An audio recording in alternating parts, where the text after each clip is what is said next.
Hi friends, మీకు ఒక question.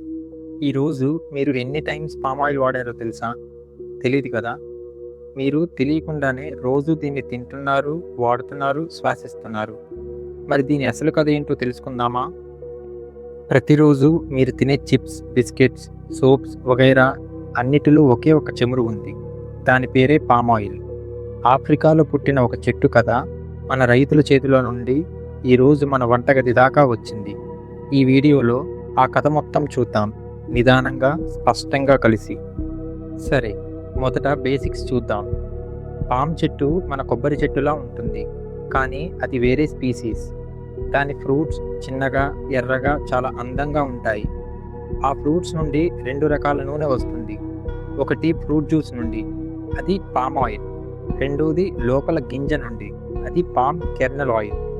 ఇప్పుడు ఒక విషయం చెప్తే ఆశ్చర్యపోతారు. 2024 రీసెర్చ్ చెప్పింది ఏంటంటే, సూపర్ మార్కెట్లో మీరు కొనే ప్రతి 10 ప్రొడక్ట్స్లో 5 పామ్ ఆయిల్ ఉంటుంది. Biscuits, chocolates, noodles, peanut butter, ice cream, soaps, ఇలా వీటన్నిటిలో ఒకే నూనె. మన జీవితంలో ఇంత లోతుగా ముడిపడి ఉన్న దాని గురించి మనకు తెలియకపోవడం కొంచెం విచిత్రంగా అనిపించట్లేదా? సరే, ఇప్పుడు నెంబర్స్ చూద్దాం, ఇంట్రెస్టింగ్గా ఉంటుంది. పామ్ ఆయిల్ని ప్రపంచవ్యాప్తంగా ప్రొడ్యూస్ చేసేది మెయిన్గా 2 దేశాలు మాత్రమే, ఇండోనేషియా మరియు మలేషియా. ఈ 2 దేశాలు కలిపి ప్రపంచ ప్రొడక్షన్లో 85% కంట్రోల్ చేస్తున్నాయి. 2025లో ప్రపంచవ్యాప్తంగా 78 million metric tons of palm ఆయిల్ని ప్రొడ్యూస్ చేస్తే, ఇండోనేషియా ఒక్కటే 23 మిలియన్ టన్స్ ఆఫ్ పామ్ ఆయిల్ని ఎక్స్పోర్ట్ చేసింది. దాని వాల్యూ దాదాపు $20 బిలియన్. ఇది ఇండోనేషియా జీడిపిలోనే 3 నుండి 4% ఉంటుంది. అంటే ఒక్క నూనె వల్ల ఒక దేశం ఇంత సంపద సంపాదిస్తోంది. ఇప్పుడు మన ఇండియా విషయానికి వస్తే, ఇండియా ప్రపంచంలో అతిపెద్ద పామ్ ఆయిల్ ఇంపోర్టర్, అంటే దిగుమతిదారి. గ్లోబల్ ఇంపోర్ట్స్లో 20% మన దేశమే తీసుకుంటుంది. 2025లో ఇండియా దాదాపు 8.5 మిలియన్ టన్స్ ఆఫ్ పామ్ ఆయిల్ని ఇంపోర్ట్ చేసింది. మన మొత్తం ఎడిబుల్ ఆయిల్ ఇంపోర్ట్స్లో దాదాపు 60% పామ్ ఆయిల్ మాత్రమే ఉంటుంది. షాకింగ్ కదా? ఇందుకోసం భారతదేశం సంవత్సరానికి $8,000 మిలియన్, ఇండియన్ కరెన్సీలో చెప్పాలంటే దాదాపు 73,000 కోట్ల రూపాయలు ఇండోనేషియా, మలేషియాకి పంపిస్తోంది. 73,000 కోట్లు అంటే ఏంటో అర్థమైందా? ఆ డబ్బుతో మన దేశంలో ఎన్ని హాస్పిటల్స్, స్కూల్స్ పెట్టొచ్చో తెలుసు కదా? దీని ఇంపార్టెన్స్ను గ్రహించి 2021లో కేంద్ర ప్రభుత్వం ఒక మిషన్ లాంచ్ చేసింది, national mission on edible oils. అదే ఆయిల్ పామ్, షార్ట్గా NMEO-OP అని అంటారు. దీనికి ప్రభుత్వం 11,000 కోట్ల రూపాయలు కేటాయించింది. లక్ష్యం పామ్ ఆయిల్ ఇంపోర్ట్ను తగ్గించడం, మన రైతులే పండించడం. 2029-30 నాటికి 10 లక్షల హెక్టార్స్లో పామ్ పండించాలి అని టార్గెట్ను ప్రతిపాదించింది. మరి మన తెలుగు రాష్ట్రాల్లో ఏం జరుగుతుందో తెలుసుకుందాం. పామ్ ఆయిల్ పండించడానికి కావలసిన నేలకి చాలా వేడిగా, తేమగా ఉండే క్లైమేట్ కావాలి. సంవత్సరానికి కనీసం 1,500 మిల్లీమీటర్ల వర్షం పడాలి. రెడ్ శాండీలో నేల అయితే చాలా బాగా పెరుగుతుంది. మరి ఇలాంటి నేల ఎక్కడ ఉంది అంటే, సరిగ్గా ఉత్తరాంధ్రప్రదేశ్ మరియు దక్షిణ తెలంగాణలో ఉన్నవి. మన తెలుగు నేల పామ్కి పర్ఫెక్ట్గా సూట్ అవుతుంది. ఇందులో మన ఆంధ్రప్రదేశ్ అగ్రస్థానంలో ఉంది. దేశంలో పామ్ ఆయిల్ సాగు చేస్తున్న ఏరియాలో 50% ఏపీ మాత్రమే ఉంది.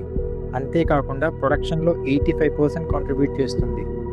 మన ఏపీ, తెలంగాణ కలిపితే దేశంలో 98% పామ్ ఆయిల్ ప్రొడక్షన్ చేస్తున్నాయి. ఇది ఇంప్రెసివ్ కదా? కానీ ఇక్కడ ఒక విషయం అర్థం చేసుకోవాలి. ఆయిల్ పామ్ చెట్టుకి మొదటి 4 నుండి 5 సంవత్సరాలు దిగుబడి ఉండదు. తర్వాత 25 సంవత్సరాల వరకు ఈల్డ్ వస్తుంది. అంటే దీనికి long term commitment and investment అవసరం అవుతుంది. సరైన ఇన్ఫర్మేషన్తో నిర్ణయం తీసుకున్న రైతు తప్పకుండా లాభపడతాడు. రైతు తెలివైనవాడు, అందుకే ఇప్పుడు దేశానికి దారి చూపిస్తాడు. ఇప్పుడు అందరికీ అసలు డౌట్ ఏంటంటే, పామ్ ఆయిల్ తింటే మనకి ప్రాబ్లం వస్తుందా? సైంటిఫిక్గా చెప్పాలంటే పామ్ ఆయిల్లో దాదాపు 50% సాచురేటెడ్ ఫ్యాట్ ఉంటుంది. సాచురేటెడ్ ఫ్యాట్ అధికంగా తీసుకుంటే ఎల్డిఎల్ కొలెస్ట్రాల్ అంటే బ్యాడ్ కొలెస్ట్రాల్ పెరుగుతుంది. అది హార్ట్కి మంచిది కాదు. డబ్ల్యూహెచ్ఓ కూడా పామ్ ఆయిల్ కన్జంప్షన్తో హార్ట్కి సంబంధించిన డిసీజెస్ రావచ్చని చెప్పింది. కానీ ఇక్కడ స్టోరీ అంత సింపుల్గా అయిపోలేదు. పామ్ ఆయిల్లో vitamin E, beta carotene, anti oxidants లాంటి ఎన్నో పోషకాలు ఉన్నాయి. నమ్మదగిన రీసెర్చ్ చెప్పింది ఏంటంటే పామ్ ఆయిల్ని బ్యాలెన్స్డ్ డైట్లో భాగంగా తింటే బ్రెయిన్ హెల్తీగా ఉండేలా చూస్తుంది. ఐ రిపీట్, బ్యాలెన్స్డ్గా తీసుకుంటేనే. కానీ డిబేట్ ఇంకా కంటిన్యూ అవుతోంది. సైంటిఫిక్ కమ్యూనిటీ కూడా పూర్తిగా అగ్రీ చేయలేదు.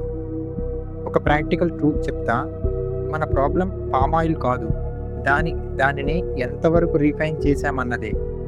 రీఫైన్డ్ పామ్ ఆయిల్ తీసుకోవడం వలన అందులోని పోషకాలను మనం కోల్పోతాం. మనం రోజు ప్రాసెస్డ్ ఫుడ్ ఎంత తింటున్నామో అది ప్రాబ్లమే.